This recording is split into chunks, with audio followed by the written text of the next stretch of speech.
گناہ جو ہے نبی صلی اللہ علیہ وآلہ وسلم نے فرمایا کہ ایک بندہ جب گناہ کرتا ہے نکتت فی قلبہ نکتۃ سودا، اس کے دل کے اوپر ایک سیاہ نقطہ لگ جاتا ہے. وہ نقطہ اس کے دل پہ لگ گیا. اب اگر وہ توبہ کر لیتا ہے، آپ صلی اللہ علیہ وسلم نے فرمایا کہ اللہ تعالیٰ اس نقطے کو صاف کر دیتے ہیں، اس کا دل پھر صحیح ہو جاتا ہے. لیکن اگر وہ توبہ نہیں کرتا بلکہ مزید گناہ کرتا ہے تو آہستہ آہستہ کیا ہوتا ہے کہ وہ سیاہی پھیلتی رہتی ہے یہاں تک کہ وہ پورا دل سیاہ ہو جاتا ہے. مربادن کلکوزی مجخین، آپ صلی اللہ علیہ وسلم کے الفاظ ہیں حدیث کے. انسان کا دل پھر ایسا ہو جاتا ہے، اور آپ نے فرمایا کہ کالا سیاہ ہو جاتا ہے، ایسا برتن کی طرح، ایسا مشکیزے کی طرح جس کے اندر بس پانی جاتا رہتا ہے، جو ابزارب کرتا رہتا ہے چیزوں کو، جس میں کوئی چیز ٹھہرتی نہیں ہے، جو پریزرو نہیں کر سکتا کوئی چیز. اور آپ نے کہا کہ اس کی حالت کیا ہوتی ہے، اس کی نشانی کیا ہے کہ لا يعرف معروفا ولا ينکر منکرا الا ما اشرب من ہوا. اس کو اچھائی اچھائی نہیں لگتی اور برائی برائی نہیں لگتی. یہ بہت بڑی بات ہے، ذرا اس پہ غور کریں. آپ کو پتہ ہے ہم میں سے اکثر لوگ جو اچھائی ہے نا، when we do something good، ہم کوئی اچھا کام کرتے ہیں نا تو ہمیں اس کی خوشی ملتی ہے، جس کی وجہ سے ہمیں کیا ہوتا ہے، موٹیویشن ملتی ہے. ہم کیا کرتے ہیں، مزید کوئی کام کرتے ہیں، رائٹ. اور اگر ہم کوئی برائی کا کام کریں تو کیا ہوتا ہے، ہمیں گلٹ ہوتا ہے، پچھتاوا ہوتا ہے نا.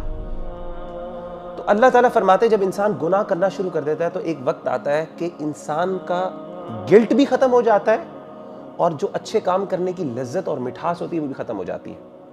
وہ اچھا کام کرتا ہے، اس کو کوئی پلیجر نہیں، کوئی خوشی نہیں محسوس ہوتی. اور اگر کوئی گناہ ہو جاتا ہے تو جیسے حدیث میں آتا ہے ویسے یہ جیسے کہ ناک میں مکھی بیٹھ گئی، اس نے اڑا دی، اس کو کوئی پتہ نہیں چلا. It did not affect his heart at all. کسی لیول پہ اس نے افیکٹ نہیں کیا اس کو.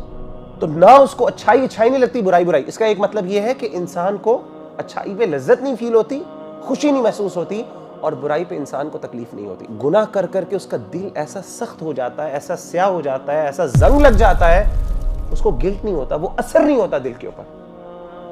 تو اس کا مائنڈ تو اس چیز کو قبول کر رہا ہوتا ہے لیکن اس کا دل کسی بھی لیول پہ انفلوئنس نہیں ہو رہا تھا. جیسے سیریل کلرز ہوتے ہیں. سیریل کلرز کیا ہوتے ہیں، they just kill, they enjoy. اور اللہ معاف کرے پھر ایک وقت آتا ہے کہ برائی ان کو اچھی لگنا شروع ہو جاتی ہے and they start taking pleasure in that. دوسری چیز آپ صلی اللہ علیہ وسلم نے کیا فرمائی، آپ صلی اللہ علیہ وسلم نے فرمائی ایک دل ہوتا ہے جو سفید ہوتا ہے، جو توبہ کرتا ہے اور جو فتنوں کو ریزسٹ کرتا ہے. جب اس کے اوپر کوئی شہوات، اس کے دل میں کوئی برائی آتی ہے، کوئی گناہ آتا ہے دل میں، تو وہ چیز کیا کرتے ہیں، اس کو ریزسٹ کرتا ہے یہاں تک کہ وہ سفید پتھر کی طرح سٹرونگ دل ہو جاتا ہے. اور آپ صلی اللہ علیہ وسلم نے فرمایا کہ تعرض الفتن علی القلوب، فتنے دل کو پیش کیے جاتے ہیں، ڈیزائرز اور ڈاؤٹس دل پر آتے ہیں.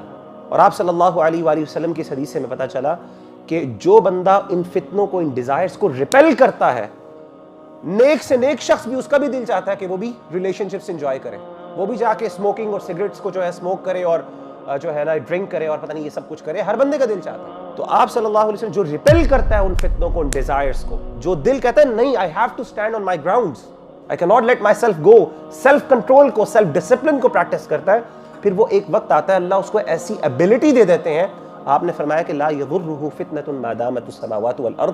ایک وقت آتا ہے کہ وہ اتنا سٹرونگ ہو جاتا ہے کہ کوئی فتنہ جو ہے دنیا کے اندر، کوئی فتنہ ایسا نہیں ہوتا جو اس کو اثر کر سکے، انفلوئنس کر سکے.